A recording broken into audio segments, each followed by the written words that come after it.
An exciting new event is taking place this weekend in Winnipeg. From October 7th to 8th, Winnipeg's Asian community collaborates for the first ever Chinatown Night Market. The celebration with music, vendors, food, and comedy is just one of many ways the community is working to reinvigorate excitement and interest in Winnipeg's Chinatown. Yes, first and foremost, thank you so much for having me here and taking the opportunity to really celebrate the art, the culture, and our heritage. This means a lot to me. I grew up in Chinatown. My parents own a Chinese restaurant in the heart of Chinatown. So there's a lot of emotions tied to this Winnipeg's Chinatown First Night Market. I know I kind of segue from the question that you asked, but yes, my name is Amy. I am the ambassador here for the Chinatown Night Market and for the Winnipeg Cultural Chinese Community Center. This is the first time this event is taking place? Yes, it's never happened before where we can really close off streets and have food trucks, live entertainment for both days. Because we're taking up the space in the old police parking lot. I'm not sure if you're familiar, just right across the city hall. So it's like an open space there. So that's where we're going to do the parking and some of the vendors. It's essentially, that's where it's going to start. Right by the Chinatown gates. Yeah, so it's quite exciting. We're all really excited. The community, the participants, the vendors, everyone's really looking forward to this weekend. We had 2 years where we really couldn't celebrate anything. Having all these cultural events, festivals, and celebrations is just so exciting. So why don't you walk me through just quickly what the process of setting up an event like this, what does it all take? Great question. I don't even know how to answer that. I've just been really immersed in the last 3 weeks of planning. I got recruited I wouldn't say fairly last minute, but as soon as we knew, okay, this is happening, who's going to be doing what?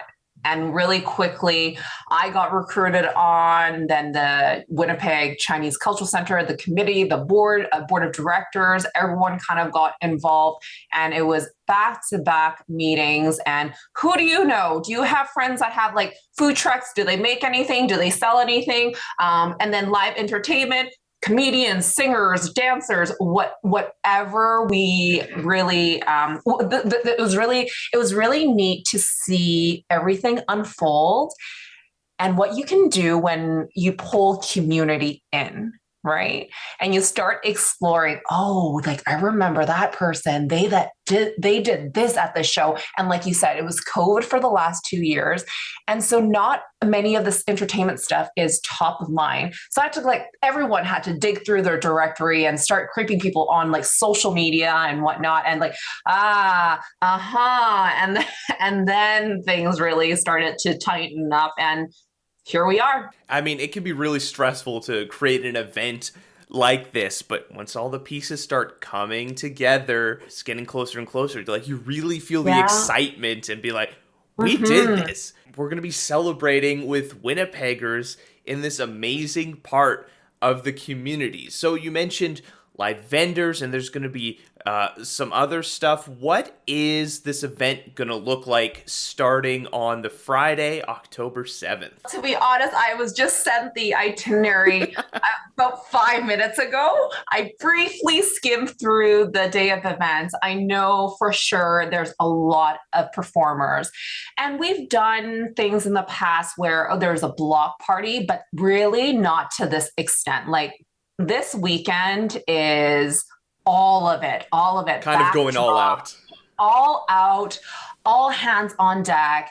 Let's create that ambiance and that feel of the Chinese culture, right? So we're activating really like the core of Chinatown and bring in the lights, bring in the different decorations and the different culture, right? And flavors of China. And there's like so many, right? There's the Canton, there's the Szechuan, there's the Taiwanese, all of it.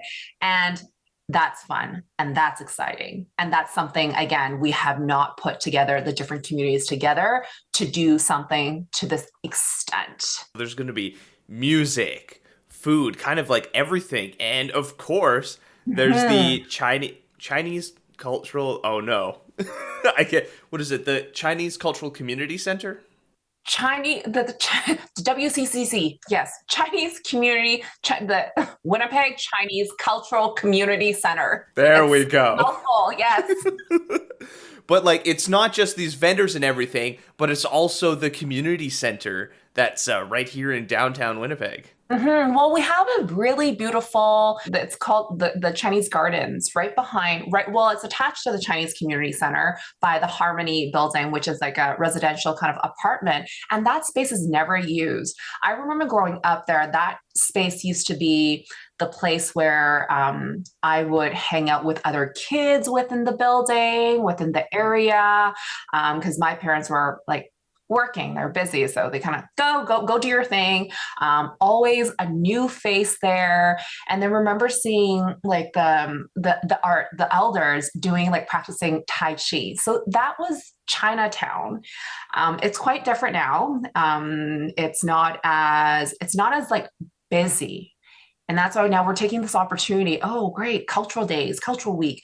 Let's rejig it. Let's amp it up a little bit. Let's reintroduce, let's re-energize, let's bring people down and let's celebrate. So yes, there's vendors, there's food trucks, there's live entertainment, there's the Chinese Lions dance, there's storytelling through dance, there's karaoke, there's K-pop, there's a breakdance battle.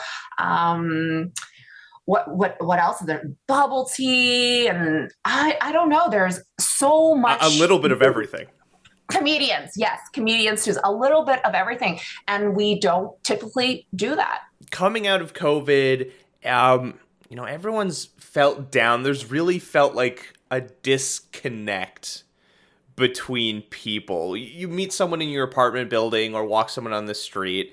I don't know. You just feel like entities just kind of existing in the same space. So these festivals like Nuit, was it last weekend or the 2 weeks now? Nuit Blanc took place, and it's just a great opportunity to celebrate these amazing parts of Winnipeg that, when people talk about Winnipeg, they're like, it's just Winnipeg. It's just this place in the middle of Manitoba, but there's so many cool the art, like the arts, music, and just the diverse cultures that live here. We need to continue to celebrate our city and become one with it.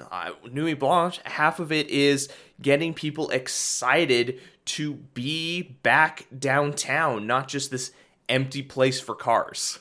Agreed. And like, that's a part of this Chinatown, the night market too, is building those inclusive communities, inviting everyone in. Let's celebrate, let's explore, and let's share, right? Our lived experience, our culture, our heritage, arts, all of that stuff.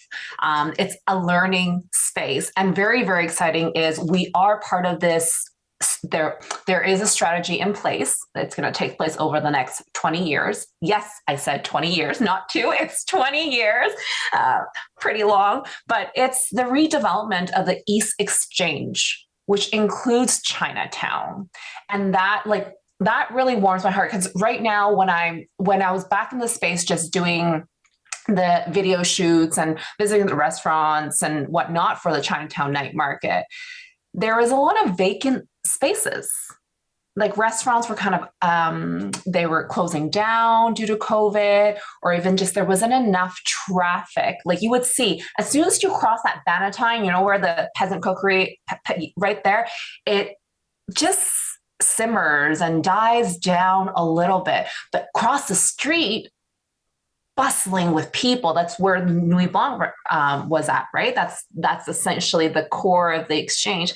And we want to do that. We want to bring life back to Chinatown. We want to bring different businesses and do different things and activate the spaces. And again, it's a community center. So again, offering different programming and just cultural activities. And I mean, when we redevelop these spaces and get people there, not only is it helping out local economies by people being able to go out and help each other out, be like, ooh, there's this really fun restaurant down in this area. Let's go grab some food there. So the economy's going, everything's going well. It's also great for tourism. Like, let's continue to celebrate and be like, hey, Manitoba is a really cool place. Come check it out. Yeah, absolutely. Well, Ryan, look at the bubble tea places, right? A drink with tapioca. It blew up. Look at the different chat times we have. What is it? The Cocos, the Taiwanese ones, they're everywhere. And that's Asian culture, right? That's our delicacies. That's something that started, I don't know where, I think it was in Taiwan, and it filtered through like the entire China and into Toronto for the longest time. Like bubble tea is like an outdated kind of concept where I had it probably 20 years ago, right? But now it's like this new thing. It's a hype. And that's what happens when we can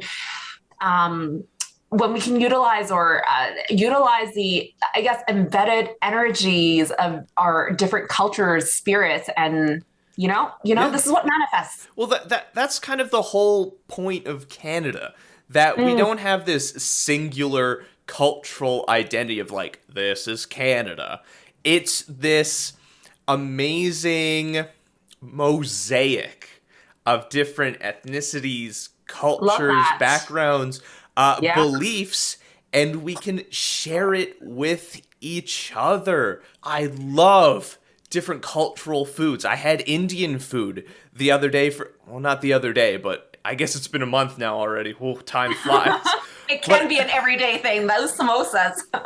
But I had it for the first time, and it was so exciting for me. And, seeing the different art and things, it's just so exciting, and there's so much we can share with each other. Yeah, it's like the different you activate the different senses that you've never really seen, heard, taste before, I guess. Yeah, like again, like the cuisine, the different flavors, the different spices, it's different, right? It's different from the basil and the thyme and the pepper. When we come together, we can create something new, taking, spices from this meal. It's like, okay, what if I mix it with this one? It can create a new experience. And that's what I think is so exciting about multiculturalism, that we can take all these aspects to create something new together. Great. Wow. Do you do a lot of Chinese takeout? No, we do a lot of Vietnamese. My girlfriend and I, we really are big fans of Vietnamese food. Okay, I see. So like the pho? Yeah, we have pho. What's it called? I get this, it's like a sub sandwich kind of idea, but it's got like lemongrass steak in it sometimes, and I go with the chicken. It's so good. But I love Chinese chow mein. I love like just different like egg rolls or spring rolls and everything. I just like all those aspects. It's just so fun. Like each one is so distinct and unique. Like that, like it's hard to describe. You're like, well, this is distinctly Korean or this is distinctly Chinese. And like when you try it, it's like, this is so good. But like when you're looking at like so many different cultures have like a dumpling style food. So like my background is like Mennonite, so like Ukrainian, Russian. So we have pierogies or varenika. That's how we like to say it. And it's like, well, that's one take on it. And then there's all these other takes. And it's like, wow, there's just one idea of like putting something inside some sort of casing and then just how you can approach it. It's just so fun. Well, even like the new version, what is that? Is it the bami where it's like the white dough, the white bread. Oh, I forget. I forget. I think it's bami, but it was a take of our barbecue pork buns. So the outside, they took the bread and then they added like the lemongrass grilled chicken and then the fresh julienne cucumber and carrots and then the hoisin sauce. And like it's this whole new take to our traditional Chinese cuisine, right? Have you had dim sum before? I think I have. Okay. My biggest problem is I always get names and things completely mixed up in my brain. So like when you show Okay. me that, I'm like, oh yes, I know what that is. But when you say names, I'm like, uh, I'm a bad Mennonite. I always get like the different names of things messed up. Our grandparents would be like, oh Ryan, what about this Yeah. thing or this thing? And I'm like, Right. what did you mean? Well, I invite you to explore dim sum. It's a Chinese tradition. It is one of our essentially kind of like breakfast or perhaps like a brunch. There's only one restaurant. Yes, only one restaurant in Winnipeg that still does it the traditional way, which is at Cum Kun Garden. So how they serve it is mini dishes, steamed stuff, fried Oh yeah, stuff, I salty pulled up a items, tab right now just to look right? at it. Yeah. And sweet stuff. And they come in this cart. So still people will push this cart. There's different things on the tray on the cart, and you just pick. You pick if you want the shrimp dumpling, the pork dumpling, the pork buns, the rice rolls, the sticky rice, whatever it may be. And then they place it on your table. And it's like a walking around buffet. And that's still here. But that's the only we started there was more restaurants in Chinatown that actually had like the whole dim sum, but slowly they kind of pivot and did things different because again there wasn't enough traffic in Chinatown to sustain that type of tradition, right? So it's That's kind of really too sad, but bad. yeah, so that's why, again, this opportunity of inviting more people to come to Chinatown is very, very exciting for us. Well, like one of the things I've kind of picked up from my girlfriend is that I've started eating rice for breakfast. Something that before I'm like, why would you ever do? But now it's like you fry yourself up an egg, you throw it in there with some rice, and then it's like a sweet Filipino sausage like longanisa. I hope I'm Yeah. saying that Yeah, correctly. Longanitas, Yeah. yeah. And it is just, that is such a good breakfast. I cheat a little bit. I put sweet chili sauce on my rice. I just, it's so fun in the Oh, mornings to just like, nice. this is just a fun breakfast. And it's something Yeah. that I would have never thought to do because it's like, well, nope, rice is only a supper thing. Yeah. See, I love that. I love how you can go to a superstore or a Lucky's or a Young's Trading and buy the tocino and bring it home and actually prepare it and cook, right? Before it wasn't, the ingredients were not as accessible, right? You have to visit a restaurant, but now I love how it's really part of our culture. It's part of like Winnipeggers or Manitobans, just loving to cook at home now. Love that. And trying different things. Well, Yeah. it's so exciting, and I've just been, I mean, it helps working at U Multicultural, connecting with all the different cultural organizations and Yeah. just places here in Winnipeg and across Mhm. Canada as it's my job. But it's just been so exciting just on a personal level as well to be like, wow, the diversity like here in Winnipeg is amazing. And for this Chinatown Night Market, I think it's also important to kind of build community and kind of get people together because during COVID, like the amount of anti-Asian rhetoric that was around Mhm. was astounding. Mhm. Yeah. Um, that can be a different conversation. I have lots to say about that. That moment in time was not that pleasant. I experienced a lot of racism through that period of time, which I never thought I would have to. It was Yeah, that was an interesting moment. Events like this coming together just helps, at least in my opinion, continue to tear down barriers, because that's the only way we're going to be able to move forward. That if we see each other as people and not just like, these are our cliques, we can't leave them, stay within your own circles, because that's how things fall apart. Yeah, if we talk about diversity, inclusion, equity, this is a way we need to celebrate all cultures, right? We need to not like the schools are starting to really do a fantastic job in celebrating all of the different cultures within their community. I see like my daughter's school, they celebrate Chinese New Year's, and they will go to the extent where the foyer of the school, they'll have like the Chinese lanterns and some like calligraphy there to celebrate. They would also, is it Eid? Yes. Eid?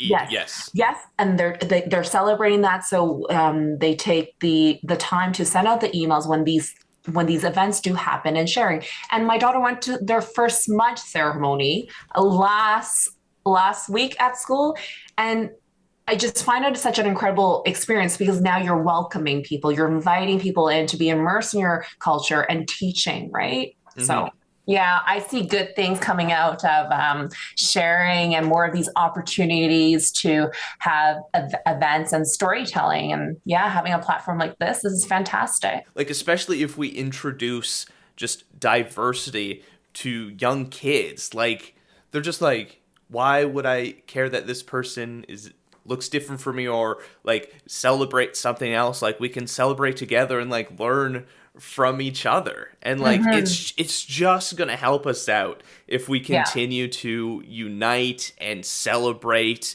and be like, you know what, there are differences between cultures, but that's okay. Like, we can learn from each other. It's like, some things I do, my girlfriend doesn't do, and then vice versa. And then we can come together and be like, wow, this is such a cool, beautiful thing. It's really strengthens someone's identity and alleviates some of that shame. Because I know growing up, we would not bring sushi, fried rice, chicken balls to school. No, I remember when my parents made me like do that, I would throw that out and bring $1 and go to the canteen and buy a pizza pop and trying to like fit in. But now I see my daughter brings, like, she loves her hot lunches, and she would bring the fried rice. I'm like, oh wow, like times have changed. You would do that? She's like, yeah. And she would bring like avocado maki there, and other students would bring like samosas or naan or whatever it may be, right? And I'm like, this is good. This is really good. We're on the right track. We're going in a different direction. We're welcoming diversity. We're being inclusive. It's there's hope. There is. There is hope. My girlfriend has the exact same thing. Stories that she wouldn't bring certain cultural dishes to school because people would be like, "Ew, what is that? Yes, what is that?" It's like, why don't you try it and find out that it's actually good? Right. But it's so hard. But again, like, because my parents were so busy and they're workaholics. They were never the ones who would take us out and show us around and go dine out, right? They're immigrants. Money is tight. We can't spend in that way. Therefore, the kids we don't see. So then we're curious. We're like, yeah, what is that? What's that weird thing that you're eating, or that smell? Ew. But now it's like, no, everyone has bubble tea. That's nothing new. Everyone has sushi. Well, I think a lot of people more so now than before, right? Yes, I understand how cool sushi can be. Personally, not my favorite. It's okay. My girlfriend's just like, oh, what should we have for dinner? Let's have sushi. And I'm like, you can have sushi. I will order something else. And you know what? That's okay. Not everything is for everyone. I tried it. I mean, there's something. It's just something about the texture. Like, I'll eat like just rice rolls and things like that. It's just something about like tuna on there, and I'm like, no, thank you. Yeah, it's not for everyone. Or maybe do the cooked stuff too. I don't always get the raw stuff. It's again the texture and the slime.